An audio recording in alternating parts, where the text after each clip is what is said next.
because it doesn't curve. The water always finds its level.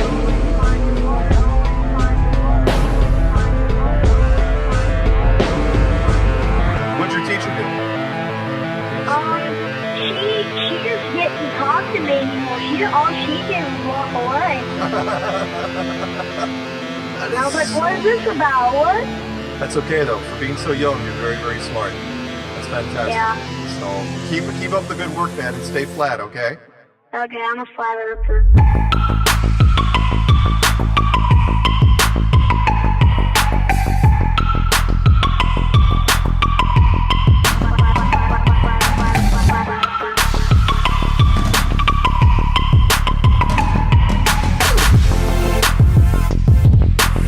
She couldn't do it.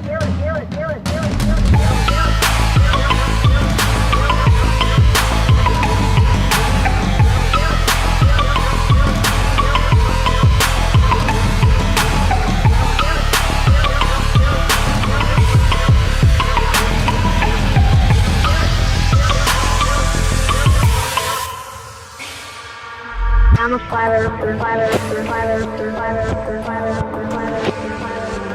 I'm a flat earther. I'm a flat earther. I'm a flat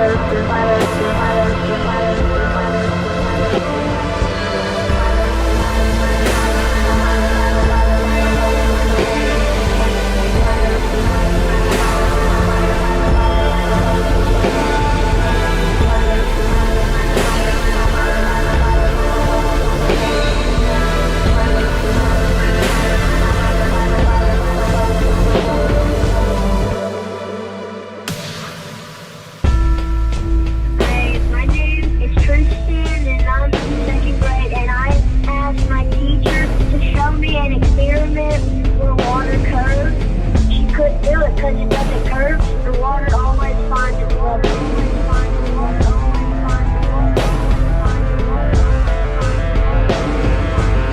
What'd your teacher do?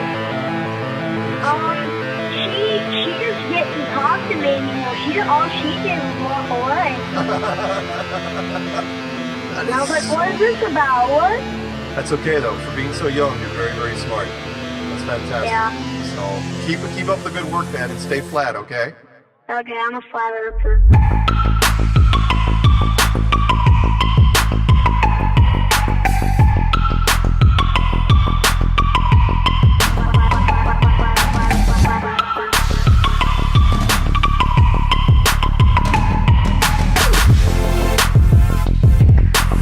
She couldn't do it.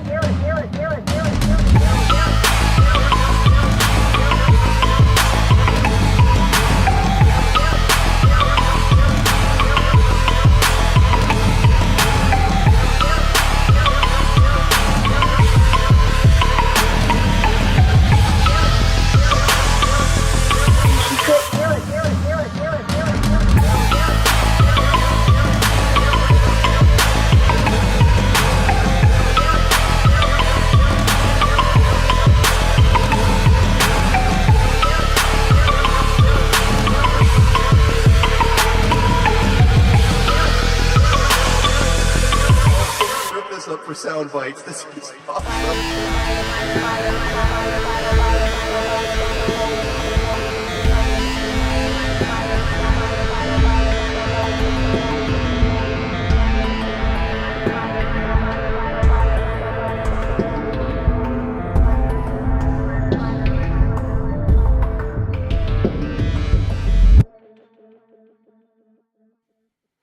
All right, everyone, welcome back to Anti-Religious Scripture Study with me, Karen B., and of course, Just Jack, Flat Earth.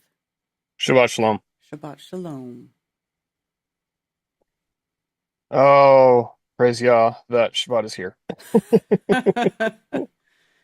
To those of you who had experiences with family this week, my condolences go out to you. May Yah give you peace in all things. So we can just get right into the disclaimer. Just Jack's disclaimer. To the religious, if you believe it's wrong to study the scripture outside of your religion or denomination, if you believe your religious leaders or church fathers are incapable of having inherited anti-scriptural traditions of men, if you've already made up your mind about scripture, including the scripture shouldn't be studied at all, then the stream is not for you. To others, if you are open-minded to others' opinions, if you haven't made up your mind about scripture, if you've been turned off to religion but believe there's truth in scripture that may have been changed or hidden by religion, if you live according to scripture and you'd like to dig into the discover more, then the stream is for you. We are looking at scripture in the original language using concordances or dictionaries for words as well as context from a non-religion perspective. We will as well have life experience discussion. We are not here to argue with others about theology or doctrine by the traditions of men, including Catholicism, Christianity, Islam, or Judaism. We will be discussing the importance of origins and show how religions contradict the scriptures. There you go. Alrighty then. We are in Deuteronomy 24, which is Devarim 24. And I forgot to change it back to parallel. There we go. And whenever you're ready, go ahead. Alrighty. When a man takes a wife and shall marry her, then it shall be, if she finds no favor in his eyes, because he has found a matter of uncoveredness in her, and he shall write her a certificate of divorce and put it in her hand and send her out of his house. Okay, so they translated it in the scriptures version as uncoveredness, and King James translated it as uncleanness. It is exposures. So uncoveredness is actually more accurate, but it means that she's been exposed to have been not with just her husband, but with somebody else. Mm-hmm. All right. And if she left his house and went and became another man's wife, and the latter husband shall hate her and write her a certificate of divorce and put it in her hand and send her out of his house, or when the latter husband dies, who took her to be his wife, then the former husband who sent her away is not allowed to take her back to be his wife. She has been defiled, for that would be an abomination before Jehovah, and do not bring sin on the land which Jehovah your Elohim is giving you as an inheritance. Okay, so once you put her away, that's it. You cannot have her back. So that, it's saying like, you found out that she's been unfaithful, you send her away, she gets with another guy, it doesn't work out, whether she becomes a widow or that husband sends her away, and like, oh, I miss her, I'll bring her back. No, I can't do that. So that's what that's about. All right, verse 5. When a man has taken a new wife, let him not go out into the army, nor let any matter be imposed upon him. He shall be exempt 1 year for the sake of his home, to rejoice with his wife whom he has taken. And I think we talked about this in earlier verses that, like, the whole idea of, following the creator and having a community is the reproduction of those people. So if a man gets married and then goes off to war, then he can't start his reproduction process. Right. All right, 6. No one takes in pledge the lower or the upper millstone, for he would be taking a life in pledge. Okay, so this is I don't know why it says or, and this one says or as well. It's and. It can be translated as or, but I really think it is and, because what we're talking about here is the millstone is what is used to produce food. So you can't make a pledge like, just like, let's say, the pledge you say is like, if I don't do this, then you can take my millstone, my top grinding stone or my bottom grinding stone, which is the rider, because it follows the path inside, because that would cause him to lose his life, because he would not have a way to make food. So you can pledge things, but you're not allowed to pledge things that will put your life at risk. Okay. Basically, that's the gist of that. All right, 7. And this kind of goes into it, so go ahead. When a man is found kidnapping any of his brothers of the children of Israel and treats him harshly or sells him, then that kidnapper shall die. Thus You shall purge the evil from your midst. Okay, so there's, two actions of immorality that constitutes for the death sentence. One is the sexual immorality, and the other one is the premeditated life-taking immorality, right? Mm-hmm. So in this case, even though it's just a kidnapping and not a murder, it's still stealing a man's life. Kidnapping is stealing a man's life. So it deserves the death penalty. Take heed, in an outbreak of leprosy, do diligently guard and do according to all that the priests, the Levites teach you, as I have commanded them, so you shall guard to do. Right. Remember that Jehovah your Elohim did to Miriam on the way when you came out of Mitzrayim. What Jehovah did. Okay. What am I saying? Yeah, so that's Numbers 12. So I'm going to jump back there really quickly and go to reading version. This is when Aaron and Miriam turned against Moshe for the sake of his wife that they didn't like because she came from a different tribe. The cloud turned away from the tent, and look, Miriam was leprous, white as snow. And Aaron turned toward Miriam, and look, a leper. And then Jehovah prayed for forgiveness, and she was healed. But yet, Miriam was shut out of the camp for 7 days, and the people did not set out until Miriam was readmitted into the camp. So that's what that's talking about. So make sure that you um, do what was described in Leviticus about not going inside of the camp until even after you're healed 7 days. All right. When you lend your brother a loan, do not go into his house to get his pledge. Okay. Stand outside and let the man to whom you lend bring the pledge out to you. Okay. So you have a right to defend your house if somebody comes into your house, regardless of if you owe them something or not. Right. You have the, what's the word? Sovereignty of your own home. Mm-hmm. No one's allowed to just come invade your space. All right. 12. And if the man is poor, do not sleep with his pledge. What does that mean? Keep reading because it's got to be in the context of the next verse. By all means, return that pledge to him at sundown, and he shall sleep in his own garment and shall bless you, and it shall be righteousness to you before Jehovah your Elohim.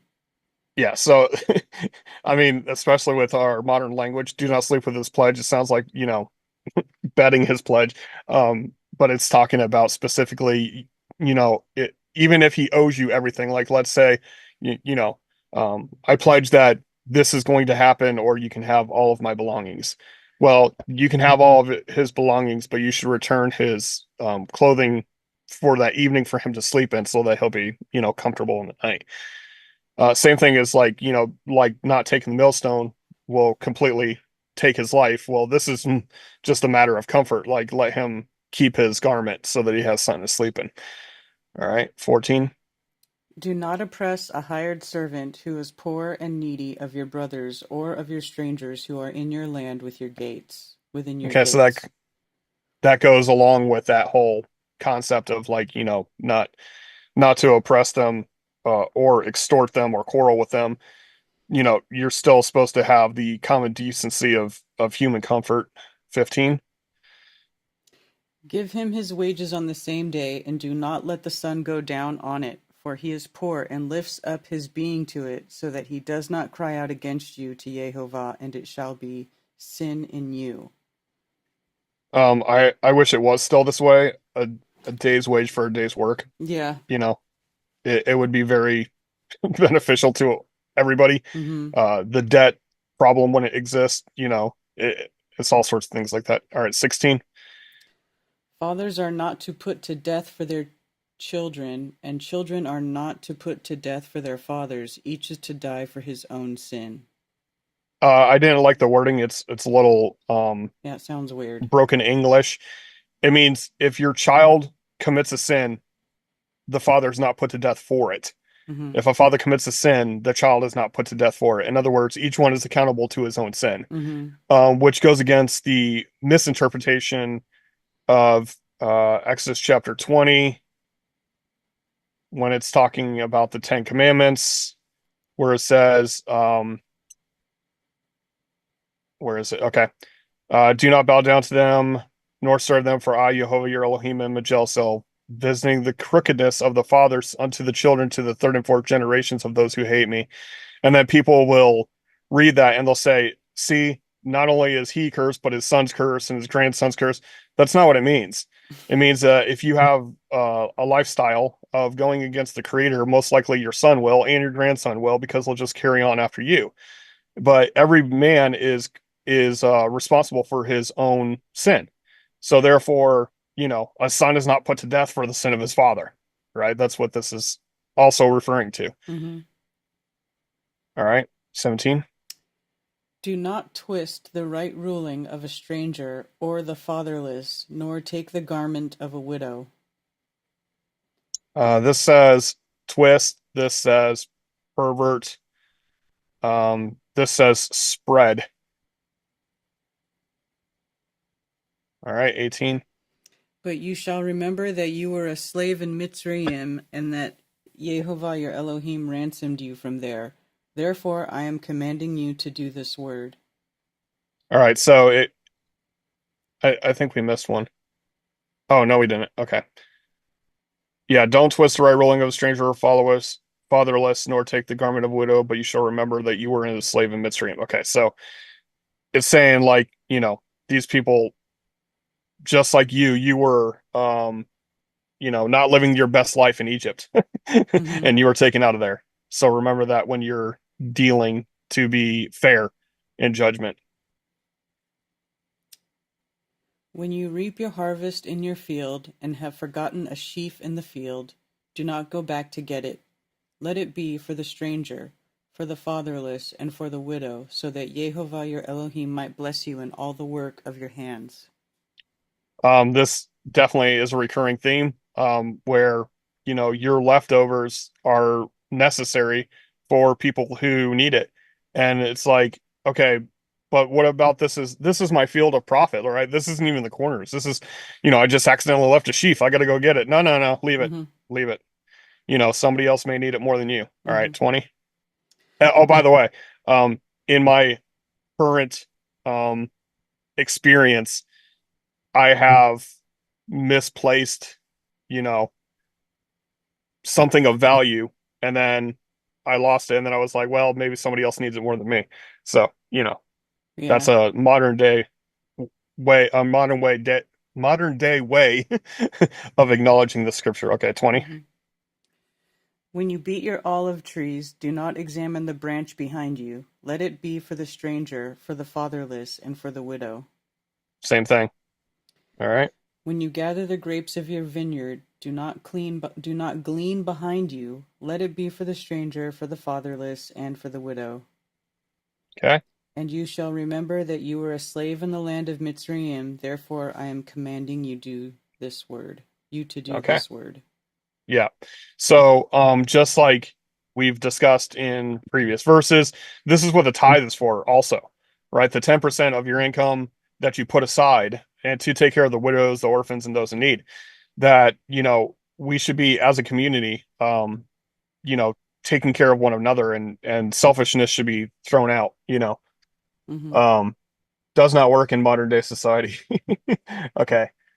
It should, but it doesn't. All right. Shout out to Lord Racer, Joseph Osborne, TC Zamman, Good Times for All, Zachary Zabala, Azing 717, Cammy, Captain Construction, Fast Eddie Flathead, 16 Alpha V. Glad you made it again. NDB, Alex Javier. Did I say Joseph? Yeah, I said Joseph Osborne, but I did it again. Plain Dweller of Yah, sorry. Um, Earth First, Space Later, Valley Parks, Artist Seer, Sherry Ives, Flat Earth Andy, Dr. E. Vales, Rethink Inc., some Russian name. All right, shout out to y'all. Thanks for coming in. See if there's any questions. Fast Eddie Flathead said 3 times 9 is 27. Yes, but I don't know what you're referring to. 0 times 1 equals 1. Um, I don't understand what that one was either. I don't know. What is happening? Don't know. I don't know. Stay blessed, sir. Creator be willing. Grand right is sir. He is willing.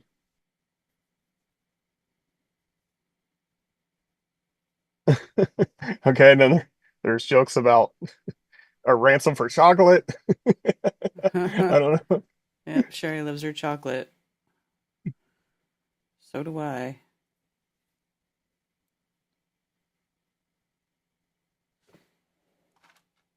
Deuteronomy 14 or 15 should be read by collectivists, aka commies, Marxists, etc., about paying for the sins of your forefathers. Okay. Um, some Russian name is my new password.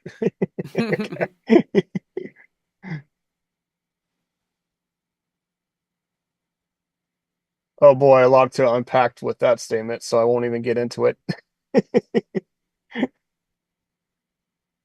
All right. That will complete our chapter studies. So All right.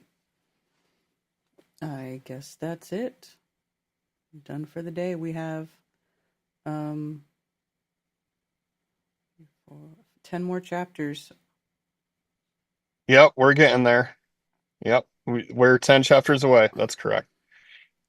So maybe I'll look into if some of these are short chapters, and if they are, maybe we'll combine a couple of them. We'll see. Yeah. All right. Because these we do seem to be going through them a lot faster, and I think it's because we have a concept of the previous, right? And that's Mm-hmm. how scripture should be read from the beginning, like every other book Mm-hmm. in creation. Right. Read from the beginning, and then the rest of it starts to make sense. All right. Right. In chronological order. Yep, that kind of makes sense. Yeah. All right. Shabbat shalom, y'all. All right. Shabbat Shalom. Thank you, everybody, for joining us for another episode of Anti-Religious Scripture Study. We hope you have a restful day, and we will see you next week. And the earth is still flat. And the earth is still flat. Shabbat shalom.